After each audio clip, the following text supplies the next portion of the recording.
Bonsoir, bonsoir les amis, bonsoir les camarades. Connectez-vous. On va essayer d'échanger un peu sur l'actualité du monde mondial.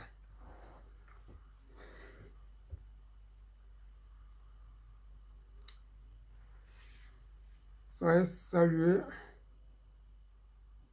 Soyez tous salués. Voilà. Donnez-moi juste le temps. Les maudits n'ont pas encore envoyé la notification.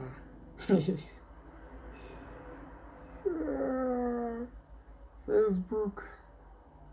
Ils disent qu'aujourd'hui, là, on va te laisser sans notification. Attends, vas-y, on veut faire ça à quelqu'un. Dites-moi, est-ce qu'on peut faire ça à quelqu'un? Soyez tous salués, vous qui êtes là. Partagez.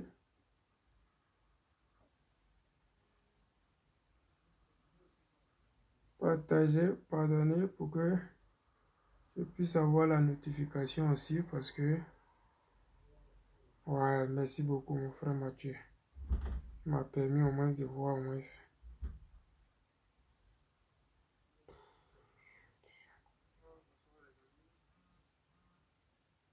Ouais, enfin.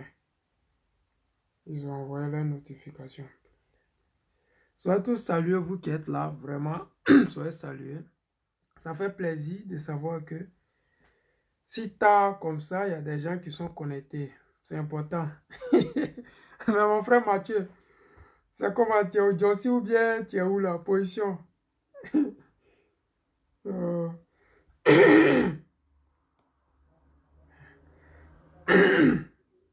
Les gens de Facebook là, ils ont décidé de me faire ça en direct.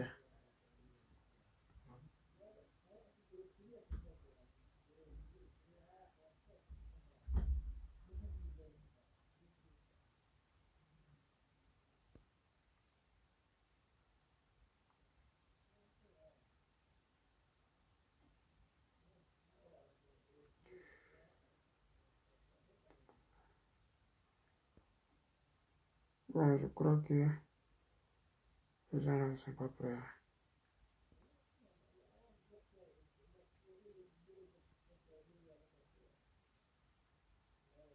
Connectez-vous, connectez-vous. On va essayer d'échanger un peu.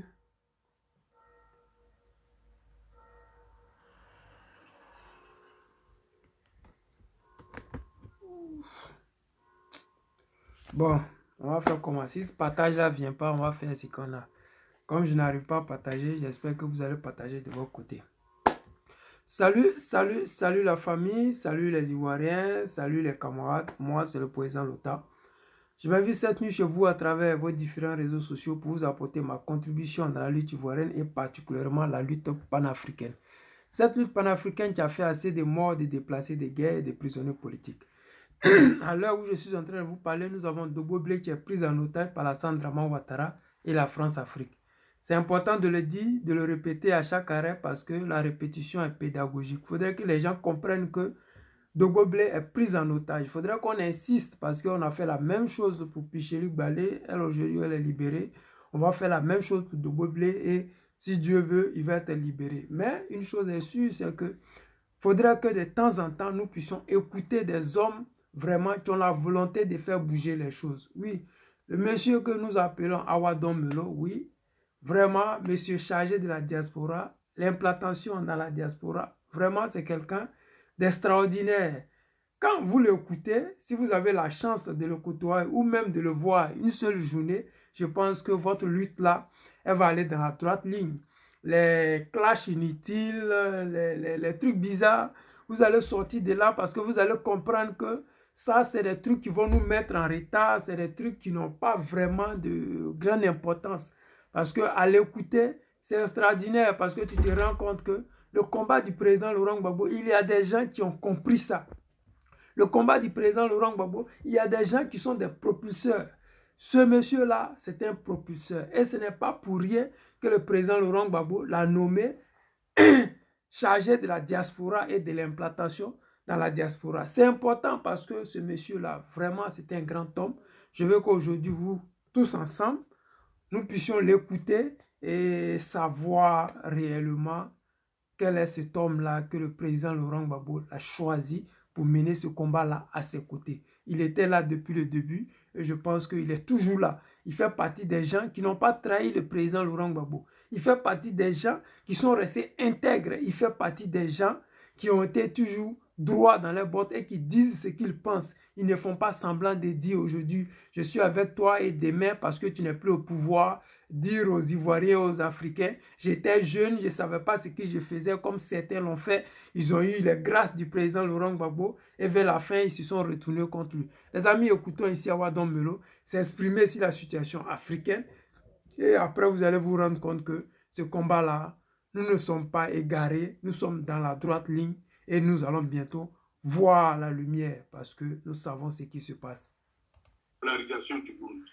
Et donc cette multipolarisation du monde, l'Afrique a nécessairement sa place et à travers un certain nombre de pays qui se battent pour arracher leur souveraineté.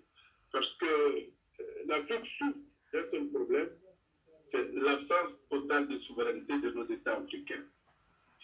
Lorsque tous les États pourront s'arracher de leur ancienne puissance coloniale, ce qui est le cas de beaucoup de pays anglophones, mais pas du tout le cas de beaucoup de pays francophones, lorsque ce contexte sera réalisé et que l'Afrique prendra conscience que son avenir se trouve dans son unité, eh bien, vous constaterez qu'en moins de quelques années, l'Afrique unie va connaître une croissance incroyable qui va permettre au continent de se positionner comme l'un des pôles majeurs de ce monde multipolaire. Et donc, on a toutes les chances. Et l'occasion est donnée pour nous libérer.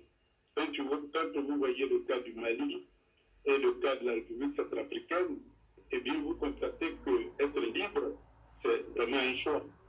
Et dans le contexte actuel, être libre, on a l'opportunité d'assurer cette liberté-là dans la mesure où le monde hégémonique qui écrasait la souveraineté est en difficulté lui-même. Et nous restons avec vous, M. Awadon Melo, en attendant effectivement d'ouvrir les débats à nos invités. 2023 sonne finalement pour les économistes comme étant une année charnière, que ce soit du point de vue politique que économique. Et puisque nous parlons de l'économie, on va y rester. Les BRICS, eux également, ont une véritable dynamique. On parlera d'une offensive économique, notamment sur le continent africain. L'organisation qui est d'ailleurs présidée par l'Afrique du Sud a montré un grand intérêt et un fort engouement, notamment à être rejoint par ses frères africains. Est-ce que l'objectif, dans le fond, est simplement de contrer également la dynamique mise en place par le camp d'en face? Vous me passerez l'expression parlant du G7. Contrer, non, parce que les BRICS n'ont aucun effort à faire pour contrer. Les BRICS s'organisent et les BRICS attirent de par leur idéologie qui sous-tend leur action. Parce que le plus important, c'est l'idéologie qui sous-tend l'action. Les peuples africains ont depuis longtemps rêvé de souveraineté et voilà que les pays émergents et non des moindres qui constituent aujourd'hui unis la plus grande force économique du monde, eh bien ce groupe-là prône la même idéologie que le continent africain. Par conséquent, il y a une alliance idéologique de fait qui fait que c'est une très grosse opportunité pour l'Afrique de suivre cette dynamique-là pour pouvoir construire son pôle à lui. Aujourd'hui, on a l'Afrique du Sud qui fait partie intégrante des BRICS. Mais le choix des premiers piliers des BRICS n'a pas été un choix au hasard. Lorsqu'on regarde le PIB, eh bien le PIB de l'Afrique du Sud n'est pas supérieur à celui du Mexique ou d'autres pays comme l'Indonésie et la Corée du Sud. Cela a frappé à la porte des BRICS. Mais l'Afrique du Sud a été retenue. Ça peut montrer que le continent africain constitue un élément important et dans la multipolarisation du monde, eh bien l'Afrique du Sud peut jouer un rôle de locomotive pour construire le pôle africain en matière de développement. a fait remarquer d'ailleurs tout à l'heure cette ruée des États africains donc au sein des BRICS. On va d'ailleurs y revenir certainement de fond en comble dans le cadre de ce programme pour revenir sur ces pays-là qui souhaitent absolument intégrer notamment cette organisation qui semble véritablement être beaucoup plus rassurante dans son accompagnement et dans son idéologie, effectivement, que beaucoup semblent aujourd'hui finalement épouser. Alors, du point de vue de l'accompagnement, en quoi est-ce que les États africains devraient absolument, là je parle d'un impératif, retrouver le groupe des BRICS dans une dynamique de reconfiguration, on va dire, de l'ordre mondial, de l'ordre économique mondial? Vous savez, l'Afrique a deux besoins clés. Je dirais même un seul besoin fondamental, c'est vraiment la technologie. Nous avons besoin de beaucoup de technologie. Mais comme la technologie a un coût, eh bien nous avons aussi besoin de beaucoup de moyens pour acquérir cette technologie-là. Et donc, les BRICS qui constituent aujourd'hui un pôle important, quand vous prenez le cas de la Russie, de l'Inde et de la Chine, la Russie n'a pas du tout hésité à partager sa technologie avec la Chine. La Russie n'a pas hésité à partager sa technologie avec l'Inde. La Russie n'a pas hésité à partager sa technologie avec le Brésil. Et la Russie n'hésite pas à partager sa technologie avec l'Afrique du Sud. Donc cette volonté de partage des technologies-là, eh bien, pour nous, Africains, cela constitue un élément important. Et c'est en partageant cette technologie-là que nous serons capables, nous, de transformer sur notre sol tout ce que nous importons et de transformer sur notre sol tout ce que nous exportons. Or, tout le monde sait, tous les économistes savent, que le jour où on sera capable de transformer notre sol, tout ce que nous exportons ou nous importons, eh bien, le PIB de l'Afrique peut connaître une croissance qu'aucun autre continent au monde n'a vu. Ah, vous avez entendu. Moi, cette partie du film là, j'ai entendu ça en direct. Ce n'est pas qu'on m'a dit. J'ai vu ça en direct. J'ai vu le ministre Awa Melo expliquer aux gens par A plus B comment faire pour arriver à ce stade-là. Et c'est important parce que quand tu regardes sur les réseaux sociaux et que tu vois les vues des gens grimper, mais quand tu regardes les gars, c'est un gars qui a fait Mapuka serré, ouais, c'est les gens qui sont en train de prier sur l'eau parce qu'ils ne veulent pas que les gens prennent conscience de la vérité. Ils ne veulent pas que les gens se rendent compte de ce qui se passe réellement. Ils ne veulent même pas entendre parler de la réalisation ou de la transformation de nos matières premières à partir de nos terres, à partir de nos continents.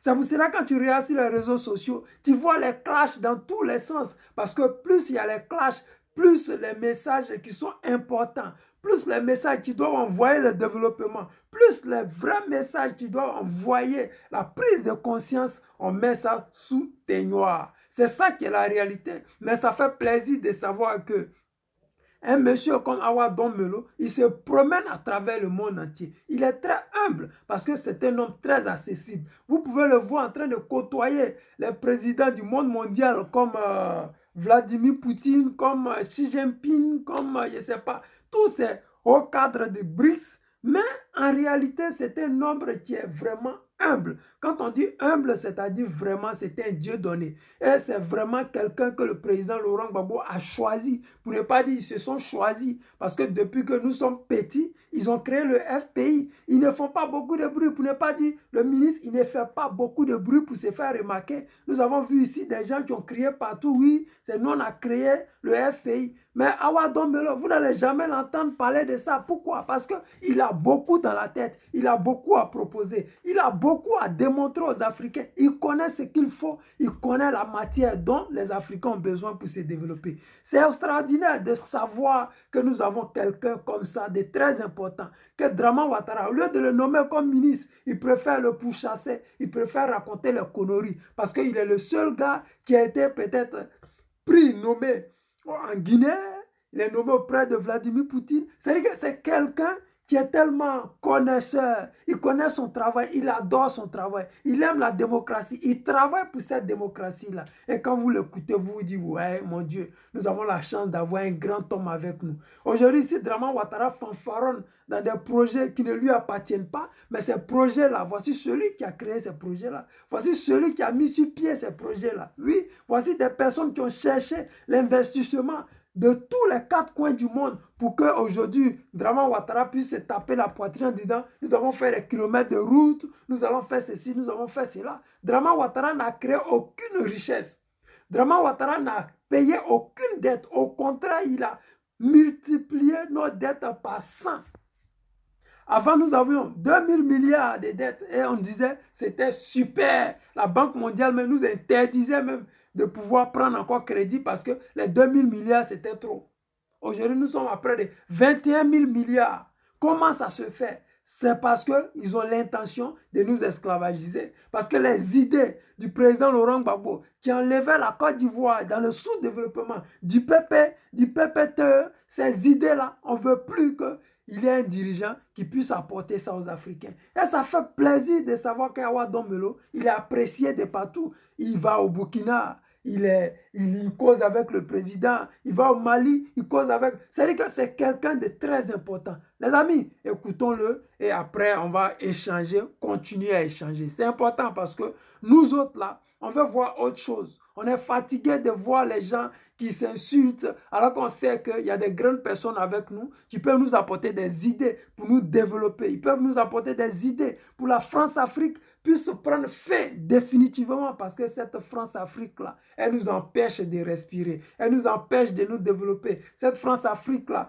on a des gisements de pétrole dont on ne profitait jamais. Mais comment comprendre qu'on peut être Côte d'Ivoire, premier producteur de cacao et qu'on n'ait même pas d'entreprise sur nos sols pour pouvoir changer sur place tout ce que nous avons. Nous avons le pétrole là-bas. On ne peut pas transformer ça sur place alors qu'on a la scie. On préfère prendre notre pétrole brut, aller donner au Nigeria qui va transformer et puis nous revendre ça. Comment c'est possible? Qu'est-ce qui nous manque? Simplement, il nous manque des gens qui ont des idées comme Awa Dombelo. Il nous manque des gens qui sont capables de dire non à la France. Il nous manque des gens comme le président Laurent Gbagbo qui tiennent bon et qui disent que je tiens à mon peuple, je tiens à la souveraineté de ce peuple-là. Je veux que nous soyons libres. Regardez Assimi Goïta. C'est pas extraordinaire ça, les gars. C'est pas extraordinaire de voir même la grande Amérique s'attaque à Assimi Goïta. La France s'attaque et tout s'acharne sur Assimi Goïta. Pourquoi? Parce que le monsieur est en train de demander la libération totale de son peuple, totale de son pays. Parce que quand ton pays est souverain, tu es libre de faire ce que tu veux. Les entreprises que tu veux mettre sur ton sol. Oui, celui que tu veux appeler. Tout ce que tu veux faire, tu es libre. Mais hélas, nous avons Draman Ouattara et ses moutons qui sont RHDP, qui ne font que commenter en nous disant, vous avez vu tel nombre d'autoroutes, vous avez vu un stade, alors que ce sont des stades qui nous ont été offerts par la FIFA parce que nous allons organiser la Coupe d'Afrique. Vous voyez, ces autoroutes-là, ce sont des crédits que la Banque mondiale nous a octroyés. Mais comment vous pouvez prendre crédit pour faire des choses et puis vous inventer, vous donnez un genre dans ça? Ça fait pitié, mais c'est dans ça nous sommes obligés, matin, midi, soir, de parler parce que, comme le président le dit souvent, la répétition est pédagogique. C'est en enseignant les moutons, peut-être ils vont devenir un jour chiens, chats ou je ne sais pas. Bon, écoutons ensemble. On a pris le cas de certains exemples, comme la Guinée, comme l'Afrique du Sud. Dans le cas de la Guinée, par exemple, son PIB se multipliait par 10 dès lors que le seul produit bauxite, au lieu d'être exporté, s'était transformé sur place jusqu'à produire des pièces détachées à partir de la bauxite. Et donc, vous voyez que le potentiel de croissance est énorme en matière de développement. Et les pays comme la Chine, comme la Russie, comme l'Inde, comme le Brésil, ces pays-là sont prêts à partager leur technologie avec nous pour qu'on puisse aller dans cette direction-là. Il n'y a que l'industrialisation du continent africain qui soit capable d'assurer à l'Afrique un véritable pôle de développement. Or, le drame, c'est que l'ancien monde, ceux qui sont regroupés au sein du G7, ils ont tellement besoin de nos matières premières que c'est même impensable qu'ils puissent partager avec nous leur technologie pour que nous soyons industrialisés comme eux. Vous avez entendu?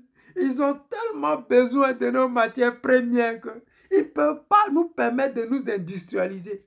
Ils ont trop besoin de nous. Ça fait mal de voir nos soeurs ici laver le derrière de leur maman, nos frères nettoyer la neige dans la rue ici, souffrir. Alors que simplement, il suffit d'industrialiser notre pays pour que nous soyons comme des Qataris, pour que nous soyons comme des gens, je ne sais pas, des Américains, des Allemands, des Russes. Il faudrait que nous ayons cette dignité-là. Il faudrait que nous nous accrochions au président Laurent Gbagbo et à son parti, le PPACI. C'est eux qui ont ces idées-là. Les autres, là, ils veulent juste le pouvoir parce qu'ils vont rouler dans les grosses voitures. Mais est-ce qu'on a besoin de ça? Parce que Draman Ouattara, sous sa gouvernance, on a vu des gens venir avec des Rolls-Royce ici, on a vu des Ferrari, des Lamborghini à Abidjan. Mais qu'est-ce que ça a changé dans le quotidien des Ivoiriens? La NACAD de leurs parents du Nord ne s'achète plus, ça ne dérange personne. Sous Gbagbo, la NACAD était à 600 francs le kilo. Sous Draman Ouattara, actuellement, où je vous parle, la NACAD est à 150 le kilo. Comment comprendre ça? Alors que nous avons un économiste à la tête de notre État. Comment comprendre que le cacao qui était 1100 francs sous le président Laurent Gbagbo avait le pays divisé en deux? Aujourd'hui, ça achète à 350 francs le kilo. Les amis, où nous allons tout droit dans le mur. Il faut des moutons pour nous expliquer que ce que Ouattara est en train de mettre sur pied là, c'est bon pour l'avenir de notre pays. Ce que Draman Ouattara est en train de faire pour notre génération, l'avenir de nos enfants est bon pour nous. Ce n'est que le RHDP qui peut nous expliquer que le fait qu'ils aient construit des routes à des milliards de nos francs CFA, ça va changer un pays. Voici des choses qui vont changer un pays. C'est tellement concret, c'est tellement simple. Mais bon, hélas, d'autres ne comprendront pas ça comme ça. Je vais vous permettre toujours d'écouter ça. Et après, on va se le... Parce que l'Afrique industrialisée, eh bien, c'est se couper tout le poids des matières premières africaines pour leur propre industrie. Donc, il y a un paradoxe qui est là, dans nos relations avec l'ancien monde. Ce paradoxe-là, il est difficile de le résoudre sans mettre en compétition les grandes économies du monde, qui, eux, vous prenez un pays comme la Russie. La Russie, véritablement, n'a pas besoin du pétrole africain. La Russie n'a pas besoin de l'uranium africain. Et donc, par contre, la Russie est prête à partager sa technologie de transformation du pétrole et sa technologie de transformation de l'uranium avec le continent africain, comme il a fait avec la Chine, comme il a fait avec l'Inde, et comme il le fait aujourd'hui avec certains pays africains, comme l'Égypte, comme l'Algérie, comme la Centrafrique. Hey, Nyawa, les amis, vous avez vu, vous avez entendu.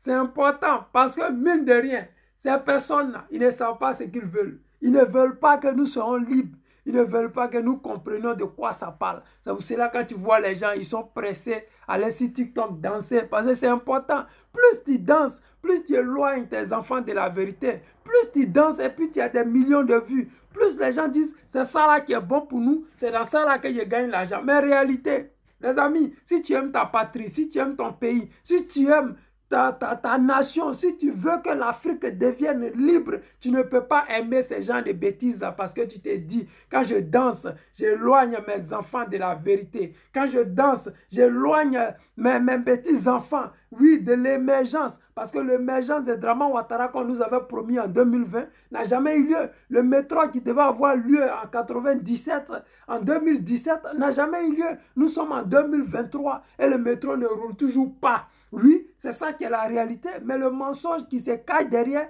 laissez-nous travailler, nous allons vous faire un pays extraordinaire. Mais c'est facile de le dire parce que le président Laurent Gbagbo avait déjà tout tracé. Vous voyez, il avait donné le financement. Vous avez venu en 10 ans, vous avez mis la Côte d'Ivoire dans un sous-sol qui ne dit pas son nom. Ça fait pitié parce que nous autres, là, on aurait aimé voir une Côte d'Ivoire où les gens sont fiers d'être Ivoiriens. Une Côte d'Ivoire où les gens veulent que les Ivoiriens se développent d'eux-mêmes. Une Côte d'Ivoire où les Ivoiriens disent « Je suis fier d'être Ivoirien ». Pas une Côte d'Ivoire où les gens sont médiocres. Une Côte d'Ivoire où on fait croire à nos enfants. Si tu t'appelles DJ congélateur manager, si tu t'appelles voleur que balai a attrapé son cou, si tu t'appelles je ne sais pas quoi, oui, on peut te montrer à la télé, on peut dire aux enfants, oui, vous avez vu le gars, il est parti de rien pour devenir star. Ça, c'est pas ça. C'est de prendre les propos d'un guide comme Awa Dombelo, de prendre les propos d'un monsieur comme Awa Dombelo, et puis faire la propagande de ça. Dire à nos enfants, les amis, vous voyez ce monsieur-là, regardez, écoutez, lisez ses livres, parce que celui-là, il est là pour le développement de l'Afrique. Celui-là, il est là pour l'avenir de nos enfants, parce que le combat que nous menons là, l'apothéose de ça, c'est de voir la Côte d'Ivoire, l'Afrique émergente. Oui, ce boulot que nous faisons là, nous le faisons gratuit, mais c'est parce que nous voulons que demain, nos enfants puissent rouler dans des Ferrari à Abidjan, à Dakar, à Lomé, à Niamey, je ne sais pas où encore, parce que nous avons le sous-sol qui va avec. Oui, nous avons les moyens qui vont avec. Nous avons juste besoin de la technologie. Mais cette technologie-là, on ne va pas la voler, on ne va pas l'inventer, on ne va pas créer. Non, nous allons partir, prendre avec des gens qui l'ont déjà. Nous avons les moyens de payer ça. Au lieu de partir au FMI, s'endetter à des milliards et qui ne vont nulle part.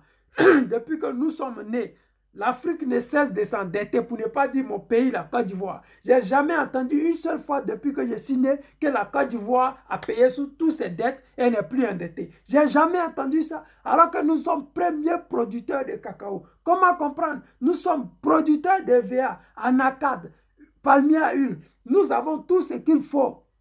Mais hélas, nous sommes toujours en train de prendre crédit. Pourquoi? Parce que les projets que nous mettons sur pied, ce sont des projets de construction de routes, construction d'écoles, construction des projets qui ne nous apportent rien, alors que nous pouvons simplement industrialiser nos pays. Les vagues de diplômés qui sont déjà sortis, les mettre dans ces entreprises-là. Au moment qu'ils travaillent, les autres sortiront. Au fur et à mesure, nous allons avancer. Mais là, nous sommes au point mort. Les diplômés se cherchent pour partir à l'aventure. Les diplômés, ils sont là, ils sont gérants de cabines. Les diplômés, ils se cherchent, ils sont en train de courir derrière Makoso qui va les évangéliser, les vendre huile d'option. C'est ça là qu'ils sont en train de nous apporter. Mais hélas, nous autres, nous avons la chance de nos vivants d'avoir des gens comme Awa Dombelo qui va nous apporter beaucoup. Et j'ai dit aux Ivoiriens, votez ce monsieur massivement. Il a beaucoup apporté à votre région. Il a beaucoup apporté à la Côte d'Ivoire. Si la communauté internationale reconnaît Awa Dombelo comme étant quelqu'un qui peut changer la vie de plusieurs pays, vous voyez, lui au moins on l'appelle de partout. Mais le monsieur qu'on appelle Alassane Dramane Ouattara qui se donne un genre, il a développé 25 pays alors que son pays croule sous des dettes, alors que son pays bientôt va rentrer en récession. La Côte d'Ivoire n'est plus loin de rentrer en récession. C'est dû à quoi? C'est parce que celui qui est en face, il ne sait pas qu'est-ce qu'il fout là. Il ne connaît même pas son travail. Il ne sait pas qu'est-ce qu'il va faire pour que la Côte d'Ivoire sorte de ça. Mais comment comprendre ça? Pour comprendre ça, écoutez Awa Dombelo, parce que celui-là, vraiment, pour moi, c'est un grand homme, c'est un homme sage. Je ne le dis pas parce qu'il est du PPAC ou pas, mais c'est parce qu'il a laissé des traces. Ou, pour ne pas dire, le président Laurent Gbagbo nous avait dit, quand un homme marche, il laisse des traces. Ce monsieur-là, rentrez dans sa biographie et puis vous-même constatez que ce n'est pas un petit. Ce n'est pas quelqu'un qui raconte les conneries pour pouvoir plaire aux gens. Non, il dit ce qui est vrai. Il dit ce qui peut changer notre vie. Il dit ce qui peut changer la vie des Ivoiriens, des Africains. C'est important parce que les Africains, quand il y a la vérité quelque part, ils ne viennent pas là-bas. Parce que plus il y a le mensonge, plus il y a le vuvuzela, plus il y a le matu vu, plus il y a les trucs qui vont les attirer tels que, oui, championnat de football, musique, concert, c'est ça qui les attire. Alors que ces gens-là, ce monsieur-là, il a écrit des livres et il détaille dans ces livres-là bien des choses. C'est important de l'écouter. Je vous laisse 2 minutes et après, ciao. Dans le modus operandi, dans les modes d'action justement des BRICS, on a essayé de créer des institutions qui s'apparentent à ce que vous avez clairement évoqué tout à l'heure, M. Awa Dombelo, l'ancien monde, parlant effectivement du G7 qui évolue avec les institutions de Bretton Woods, on l'a dit, le FMI et la Banque mondiale. C'est pareil avec les BRICS, j'ai envie de dire, avec notamment la nouvelle banque de développement qui on voit véritablement sur son déploiement sur le terrain. Est-ce que si aujourd'hui l'on a véritablement toute l'Afrique qui se rue vers les BRICS, l'on a suffisamment de quoi pouvoir venir aux besoins de ces États-là du point de vue de l'accompagnement du développement infrastructurel, de la mise en place notamment de cette dynamique de transformation de tout ce qui est produit localement? Je dirais pour deux raisons. D'abord, la Banque des BRICS finance des projets sans imposer de contraintes particulières à nos États. L'absence de contraintes fait que le choix de l'investissement appartient à nos différents pays. Le choix de l'investissement appartient à nos différents pays. Ah, attendez, vous avez vu cette partie du film là? Vous avez entendu? C'est-à-dire que le FMI là, au moment quand ils veulent te donner l'argent, ils te disent, bon, l'argent que nous on te donne là, tout ce que tu dois faire avec l'argent là, tu vas construire des routes, tu vas construire des hôpitaux, tu vas construire des CHU, tu vas construire... Mais eux-mêmes te disent où tu dois investir ton argent. Alors que tu as des diplômés qui ont fini avec INSAC, qui ont fini avec l'ENA, qui sont là, qui ne boulottent pas. Mais on ne leur dit pas, allez-y créer des entreprises. Hein. Non, on dit non, vous n'avez pas besoin d'entreprise, vous ne pouvez pas transformer parce que la France a besoin de vos matières premières pour faire travailler ses fainéants. Les Allemands ont besoin de votre uranium pour faire fonctionner les entreprises. Et c'est dans ça nous sommes, parce que les gens ne veulent pas qu'on dise la vérité. Ils ne veulent pas que nous nous développions. C'est pour cela quand ils nous donnent de l'argent, ils veulent qu'on investisse dans des futurités. Regardez ce qu'Alassane Draman Ouattara est en train de fabriquer en Côte d'Ivoire. Il construit des routes à coût de milliards. Et quand l'eau arrive, l'eau emporte tous ces milliards. Parce que quand les voiries sont carrément désastreuses, ce sont des milliards qui s'en vont. Mais ces milliards, ne nous les remboursent pas. Mais nous allons rembourser ces milliards-là. Hélas, c'est triste. Mais c'est notre réalité qui est là. Mais nous avons la chance maintenant d'avoir le BRICS avec nous, qui nous donne, qui prête de l'argent à nos nations. Et on investit là où on veut. C'est ça qui est la réalité. Quand tu investis là où tu veux, tu vas prendre crédit pour résoudre un problème. Tu ne vas pas prendre crédit pour aller faire plaisir à quelqu'un. Et c'est ça la différence entre la banque des BRICS et le FMI et consort de la France-Afrique. Les amis, écoutons et on va se dire... Ce financement est fait sans condition, sans contrainte et sans obligation de revoir ou de restructurer son économie à l'avantage des pays occidentaux. Donc, ce premier point-là est très important. Le deuxième point, c'est à nous de savoir où orienter ces investissements-là. Vous savez qu'aujourd'hui, le monde est en train de se dédollariser et que la monnaie de demain, ça sera probablement l'or. Et le continent qui regorge le maximum d'or, c'est le continent africain. Aujourd'hui, lorsque vous regardez la ruée vers l'or africain, vous êtes complètement étourdi. Tout simplement parce que beaucoup de pays ont pris conscience que l'or sera la monnaie de demain. Le Mali. Nous, Africains, que faisons-nous aujourd'hui?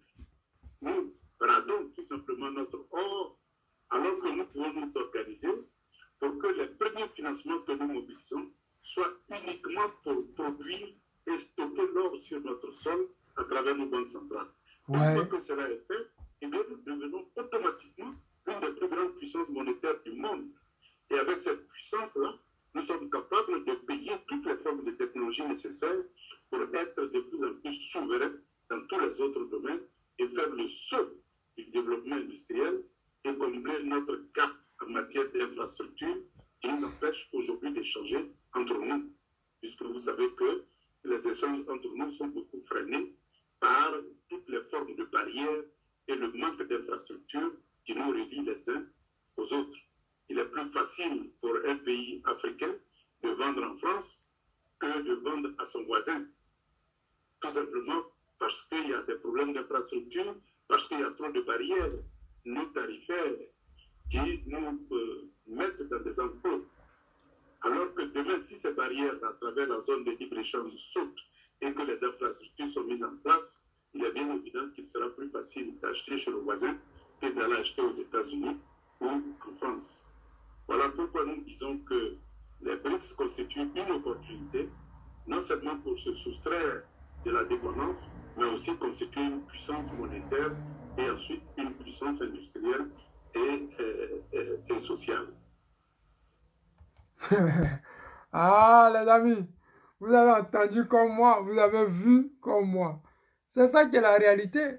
Quand on mène un combat, comme on le dit chez nous, quand tu vas acheter un mouton, quand tu travailles, c'est pour acheter un mouton. Notre objectif actuellement, là, c'est de prendre le pouvoir en 2025. Mais pour ce faire-là, on a besoin des Africains, on a besoin des Ivoiriens. Comme je le dis souvent, si un seul Ivoirien reste derrière, c'est qu'on a échoué. C'est pour cela que je veux que chaque Ivoirien, là où il se trouve, avec le mouvement qui se trouve, dans le parti qui se trouve, il faudrait qu'ils comprennent que ces idées-là, ce sont des idées qui vont changer l'Afrique demain. On peut faire la politique dans l'opulence, on peut faire la politique dans la vérité, on peut faire la politique dans la justice, dans la démocratie. Actuellement, nos nations ne sont pas démocratiquement. Oui, parce que quand tu vois Alassane Draman Ouattara faire ce qu'il fait en Côte d'Ivoire, ça fait pitié.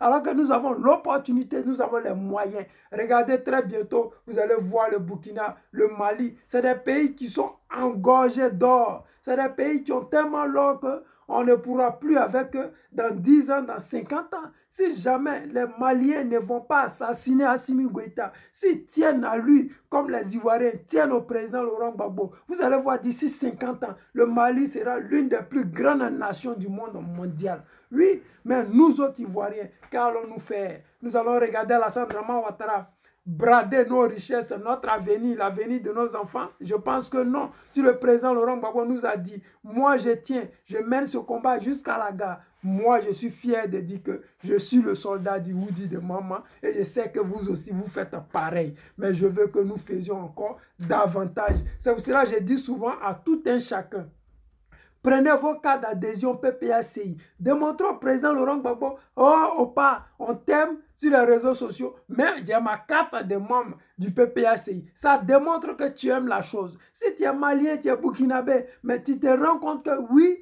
c'est que Awa Dombelo est en train de dire là, ce que monsieur le ministre est en train de dire là, c'est une réalité, c'est une vérité. Et cette vérité-là, nous devons nous accrocher à ça. Parce que si on mène un combat, on ne le mène pas pour tourner en rond, on mène pour atteindre un objectif. Aujourd'hui, nous avons la chance d'avoir la Russie qui peut nous venir en aide. Et je vous jure qu'en 2025, ça va se savoir. Je vous jure qu'en 2025, ça va se savoir. Vous allez voir, je vous le dis, gardez cette vidéo-là. En 2025, nous allons prendre le pouvoir. Nous allons changer la donne. Nous allons changer la Côte d'Ivoire et nous allons changer l'Afrique. Parce qu'actuellement, l'Afrique, les BRICS ont mis les pieds en Afrique. Les BRICS, là, ils ne vous contraignent pas. Ils ne vous prêtent pas de l'argent en vous contraignant. Ils vous prêtent de l'argent et ils vous donnent l'opportunité d'investir votre argent où vous voulez. C'est ça qui est la vérité et c'est ça qui mène toute une nation vers l'émergence. Ce n'est pas les gens qui vont te dire, on vous prête 100 milliards, mais vous devez construire des routes. Sérieusement. Nous avons construit des routes depuis nous sommes nés. Oufoué a construit des autoroutes à Yamsokro, là-bas, c'est resté dans la brousse. Vous êtes sûr qu'à Yamsokro, c'est voirie de 5 voitures de chaque côté. Si c'était des entreprises qu'ils avaient construites à Yamsokro, actuellement, Yamsokro ne serait pas resté la ville lumière, elle serait restée. Pourquoi? Parce que ces personnes qui travaillent là-bas dans ces usines-là, ils allaient faire main et pieds pour toujours arranger la ville, pour que la ville reste toujours la ville lumière. Mais hélas, il n'y a pas d'entreprise. Quand tu passes, tu vas à Boisflé, tu vas à Genwa, tu vas à Boaké, et puis quoi encore? Tu ne t'arrêtes pas à Yamsokro. Ceux qui vivent à Yamsokro, c'est à Abidjan, viennent chercher les agents. Et c'est comme ça, ça roule. Et c'est dans ça, on continue à dépenser l'argent du contribuable ivoirien. C'est dans ça, on tourne en rond. Et c'est ça, aujourd'hui, les moutons du RDR sont en train de nous dire que oui, Draman Ouattara a mis la lumière partout. Il y a des échangeurs partout. Hélas, Oufoué a fait pire que ça. Il a fait mieux que ça. Lui, au moins, il a construit des universités, des grandes universités. Oui, lui au moins, il a fait construire la basilique, il a construit plein de choses pour les Ivoiriens. Il avait donné des bourses aux Ivoiriens. Des Ivoiriens étaient des princes sous Houphouët-Boigny. Hélas, nous sommes venus avec des marmailleurs, des gens sans diplôme, des gens qui ne connaissent rien du tout de la Côte d'Ivoire, des Burkinabés qu'ils ont ramassés, je ne sais où, pour venir représenter la Côte d'Ivoire. Hélas, les Ivoiriens souffrent. Quand tu ne connais pas un peuple, tu ne peux pas te sentir. Aujourd'hui, j'ai vu tout à l'heure là que Sadio Mané qui critiquait l'équipe nationale de Côte d'Ivoire et qui disait que l'équipe nationale de Côte d'Ivoire joue 90 minutes. Ils ont juste l'envie que le temps s'arrête pour qu'ils partent à la maison. Ils ne jouent pas avec le cœur. Mais je voulais dire à Sadio Mané ici que ce n'est pas parce qu'ils ne veulent pas jouer, mais c'est parce qu'ils ne veulent pas jouer pour Alassane Draman Ouattara. Le vrai point là, c'est parce que les gens là ne veulent pas jouer pour Alassane Draman Ouattara. Il n'y a plus la motivation. Regardez sous les Didier Drogba, on ne remportait pas les trophées, mais toute la nation était fière de nos joueurs. Quand ils rentraient sur le terrain, c'est 90 minutes de mouillage de maillot. Quand ils voyaient Aruna Dendane, les Baki Kone, les maestros, quand tu voyais ces joueurs-là, tu disais, ouais, la nation ivoirienne. Même si on n'a pas gagné des super trophées, mais nous qui étions là à cette époque-là, nous avons une bonne idée de ces personnes-là. Oui, nous avons gardé des super idées de ces personnes-là. Mais hélas, ces joueurs que nous avons aujourd'hui, les super joueurs qui jouent dans des clubs comme Arsenal, Lille, je ne sais quoi, mais qui ne foutent rien. Pourquoi? Parce que celui qui est au pouvoir ne nous représente pas. Les joueurs n'ont plus la motivation qui vont avec. Ils ne jouent pas pour la nation ivoirienne. Ils jouent parce qu'on les contraint de venir en national. Hélas, on a des Ouedraogo dans notre équipe nationale, des U de 17 ans. On a des je ne sais quoi. Comme s'il n'y avait plus de Kalou Bonaventure dans notre équipe nationale. Comme s'il n'y avait plus de Sérédier. Comme s'il n'y avait plus rien. Hélas, on est dans ça. Mais bon, une chose est sûre, c'est qu'on ne doit pas s'éloigner de l'objectif que nous voulons atteindre. L'objectif que nous voulons atteindre, c'est de voir notre nation devenir une nation souveraine. Les amis, c'était le président Lota. Aujourd'hui, je n'ai pas vu vos messages, mais bon, j'espère que demain, je vais pouvoir répondre à ceux et ou celles qui m'ont laissé un bonjour. Et ceux qui ont partagé, n'oubliez pas, merci à vous. Et je vous dis à demain pour un autre direct. Toujours gardons en tête que le président Laurent Gbagbo, c'est celui qui va nous enlever dans la souffrance dans laquelle nous sommes. Prions pour le guide, pour que Dieu lui donne longue vie. Je vous aime. À demain pour un autre direct. Ciao, ciao.